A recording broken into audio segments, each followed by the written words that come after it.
이 법안에서 넋두리 한마디.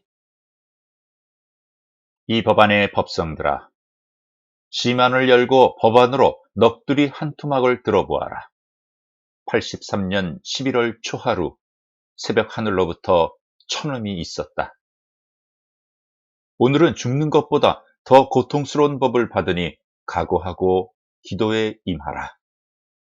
이러한 천음을 듣고 마음속으로 죽는 고통이 온다 하더라도 대법력과 대능력과 대광명만 내려주십사 하는 마음으로 정한수 한 그릇 떠놓고 촛불 밝혀 향 사르고 곧바로 기도에 임했다. 전에는 그러한 일이 별로 없었는데 기도에 임하라 몸이 나른해지고 사방이 암울해지며 사르러 수면 상태와 같은 현상이 일어났다. 그런데 내 자신이 수면을 하고 있나 하는 의심이 들 정도였다. 그런데 나는 그대로 송경을 하고 있으니 수면 상태는 아니었다. 잠시 후에 하늘로부터 오색 찬란한 빛이 비추어 내리는 가운데 하늘로부터 여러 명의 장군들이 창과 칼을 들고 내려와 내 앞에서 저를 사배하고 난 뒤에 나의 가슴에 창을 수십 개 꽂아두고 얼마의 시간이 흐르고 난 뒤에 가슴에 꽂은 창은 빼어내고 하늘에서 내려온 장군들이 칼로 두 다리, 두 팔, 그리고 목을 잘라 사방으로 던져버리는 것이었다.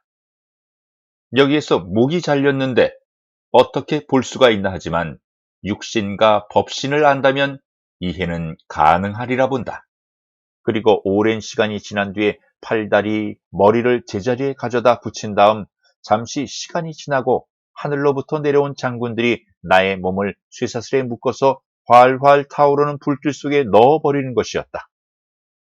이상하게도 몸이 불에는 타지 않았다. 그리고 한참 시간이 지난 뒤에 나를 끄집어내어 이글이글 끓는 기름 가마솥에 넣어버리는 것이었다. 그런데 뜨겁지는 아니했다. 끓는 기름 가마솥에서 한참 시간이 지난 뒤에 끄집어내어 잿더미 속에 던져 넣어버리는 것이었다.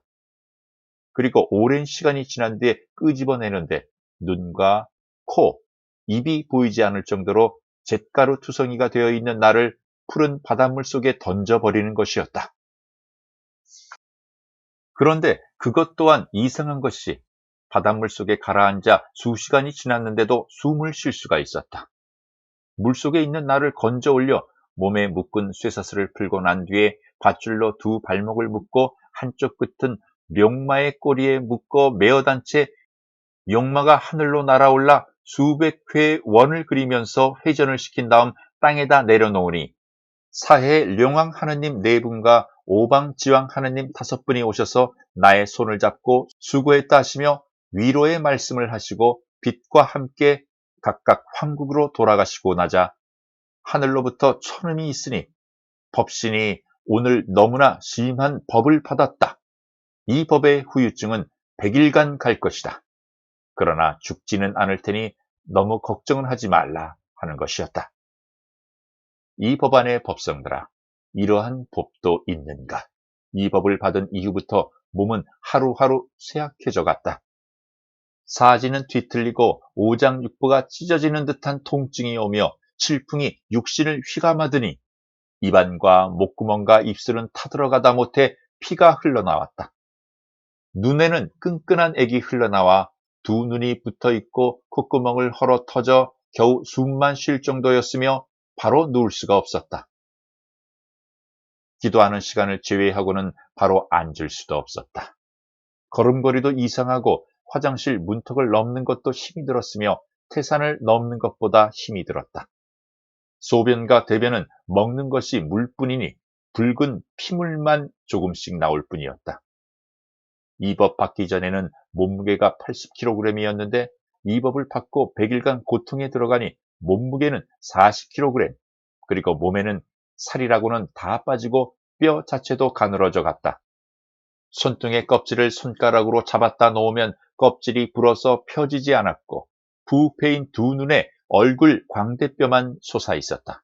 쉽게 표현하면 해골 위에 가죽만 남아있는 상태였다. 육신이 그 정도가 되어 가도록 그 고통을 어떻게 표현하겠는가? 두 손으로 방바닥을 짚고 신음소리만 낼 뿐 누울 수가 없었다. 이 법안의 법성들아, 이 길에서 이 법은 이렇게 힘이 드는 것이니라. 이 법 안에서 이 법이 이렇게 고통스럽다면 어느 누가 이 법을 받겠는가? 먹는 것은 하루에 물 2리터 정도가 고작이다. 그러나 이상한 것은 그러한 고통 속에서도 정신력만은 강하게 살아 있었다. 옛말에 호랑이한테 물려가도 정신만 차리면 산다는데 내가 정신력이 이렇게 살아있으니 죽지는 않을 것이다 하는 자신감은 있었다. 나의 육신의 고통은 그런대로 참고 극복하며 견딜 수가 있었지만 정신적으로 오는 고통, 마음적으로 오는 고통은 너무나 견디기가 힘들었다. 첫째, 어미 없는 어린 두 남매가 내 얼굴만 쳐다보고 굶주리고 있는데 밥 한 그릇 해줄 수가 없으니 밥을 해줄 기력도 없었지만 식량이 있어야 밥을 해줄 수 있는 것이 아닌가. 밥은 고소하고 그렇게 추운 겨울 차디찬 냉방 연탄 한 장 살 돈이 있어야 연탄을 사서 불을 지펴줄 수 있을 것이 아닌가. 그런데도 어디에서 들었는지 수행하는 사람들이 능력이 있어 아픈 사람들을 잘 낫게 한다는 소문을 듣고 서울에서 제주도에서까지 찾아온다. 나의 육신의 고통이야 고통이겠지만 그들이 몸이 불편하여 여기까지 나를 찾아왔는데 그들을 어떻게 물리칠 수가 있겠는가 하는 마음으로 그들을 치료해 주었다. 병원에 가서 치료가 되는데 뭐하러 나를 찾아왔겠는가? 병원에서 치료가 불가능하여 마지막으로 한오락의 희망을 갖고 오는 사람들을 돌려보낼 수 없어 앉아 있기도 불편한 육신을 이끌고 한 손으로는 방바닥을 짚은 채 한 손만으로 그들에게 안수 치료를 해주면 기가 막히게 잘 낫는 것이었다. 다만 나를 100% 믿는 사람들에게만은 그랬던 것이다. 그러니 그들이 자기의 불편한 것이 낫게 해주었다 하여 나에게 물질적으로 보시를 하고자 하면 나는 완강하게 그들을 나무랐다. 실제로는 어린 자식들 밥그릇 해줄 쌀 살 돈도 연탄 한 장 살 돈도 없었지만 내 자신 마음에서는 그들의 물질적 보시는 허락이 되지 않았다. 그들이 건강한 사람도 아닌 병든 사람들이 아닌가. 몸이 불편한 사람이 돈을 벌 수도 없지 않은가. 그리고 어떻게 병든 사람들의 돈을 건강한 내가 받을 수 있단 말인가. 이 모든 것이 나의 수행에 있어 공덕을 짓는 것이거늘 또한 내가 어떻게 그들을 낫게 하겠는가. 이 모든 것이 하느님의 권능이거늘 그들에게 나는 이렇게 말했다. 이 모든 것이 창조주 하느님의 권능이니 내가 당신들로부터 보시를 받을 수가 없어. 그러니 그냥 돌아가시오. 지금의 시대는 무전유죄, 유전무죄 시대가 아닌가. 돈이 있으면 죄도 없고 돈이 없으면 죄가 되는 세상이 아닌가. 지금의 의술은 인술이 아니지 않는가. 돈이라면 죽은 사람도 벌떡 일어난다는 시대가 아닌가. 그러한 시대에 태어난 우리 인간들이 어떻게 보면 불쌍할 수밖에 없는 것이다. 나에게 안수 치료를 받고 나은 사람들에게 보시를 받는 것을 나는 완강하게 거절해버렸다. 그들 가운데 몇몇 사람들은 연탄을 사다가 방에 불을 지펴주는 사람들도 있었다. 딸애는 아주 냄비 들고 자기 고모님 집에 밥을 얻으러 다닌다. 현대판 거지가 된 셈이다. 이웃에 살고 있는 여동생도 생활이 어려운데 두 남매 조카들의 굶주림을 보고 속으로 얼마나 가슴 아파하였을까. 방에 연탄불이 떨어져 차가우면 소미불을 방바닥에 깔아두고 그 위에 앉아 놀게 하고 그 위에서 잠을 자게 했다.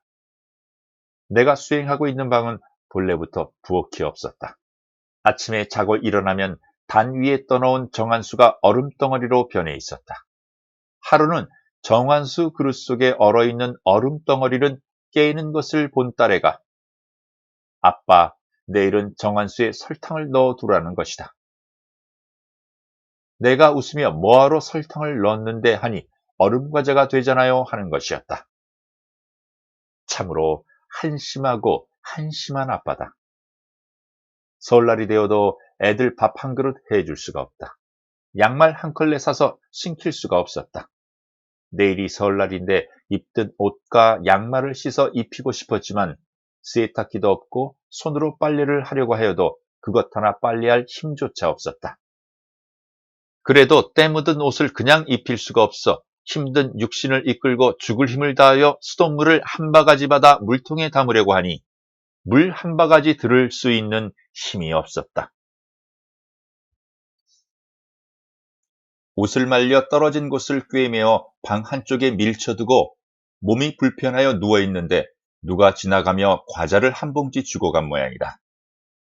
두 남매가 그것이 그렇게 좋은 모양이다. 서로 먹여주고 웃고 하는 천진한 그들의 모습을 보며 나도 모르게 눈물이 나왔던 것을 어린 딸애가 보았던 모양이다.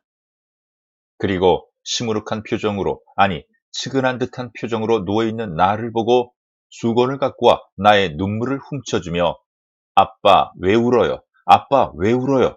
우리도 울지 않는데 아빠가 울면 우리는 어떡해요? 참으로 가슴이 아파오던 나에게 어린 딸의 그 한마디가 병력같이 들려왔다. 천지도 모르는 이 어린 것이 아빠의 마음을 보고 있지 않은가? 그렇다. 내가 너보다도 깨달은 것이 없구나. 이 아빠가 어린 너보다도 못하구나.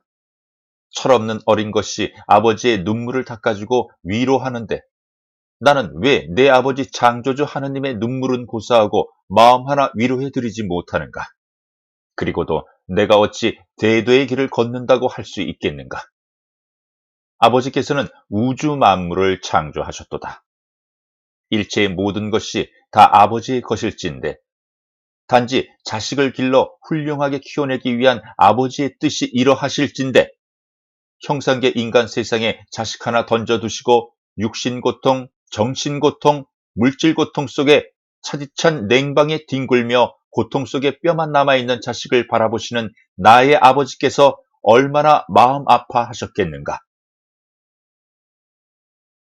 그렇다. 나도 아버지의 마음을 즐겁게 해드리자. 내가 아버지의 마음을 위로해 드릴 수 있는 것은 기도에 들어가는 길밖에 무엇이 더 있겠는가? 나는 있는 힘을 다하여 단에 불을 밝히고 기도에 들어갔다. 굶주리고 추위에 떨며 이 세상에서 가장 못난 애비의 얼굴을 치어다보고 있는 어린 두 남매의 모습을 뒤로 하고 일념, 일념, 일념 없는 일념으로 이 세상에 이 법 안에서 이 길을 가는 수행이니라. 이 법은 이러한 것이다. 빙산보다 차가운 마음이 아니고는 잡념이 되살아 나온다. 단 앞에 앉아 하염없이 솟구치는 마음속의 눈물을 스스로 사랑과 자비로 승화시키며 그때 하늘로부터 천음이 있어서니 백산에 이겨내라. 네가 세상에 나아가매 두 남매의 손을 잡고 나아가느니라. 아들은 세상에 남자를 근본했고 딸은 세상에 여자를 근본하였느니라. 네가 너희 두 남매가 사랑스럽듯이 세상의 인간들도 사랑스럽고 사랑스러우니 너의 자비로움을 승화하여 다 같이 하나로 사랑하라. 이 법안의 수행이더라. 이렇듯 고통 속에 들면서 겪어내어야 할 100일간의 기간을 지나 3년이라는 시간 동안 억거의 고통이 지금 잠깐 스쳐 지나기에 쓸데없는 넋두리를 널어 놓았는가 싶구나. 오늘은 고행의 법성 속에 힘든 수행인들과 세상의 법성들 위에 법비가 충만하기 바라며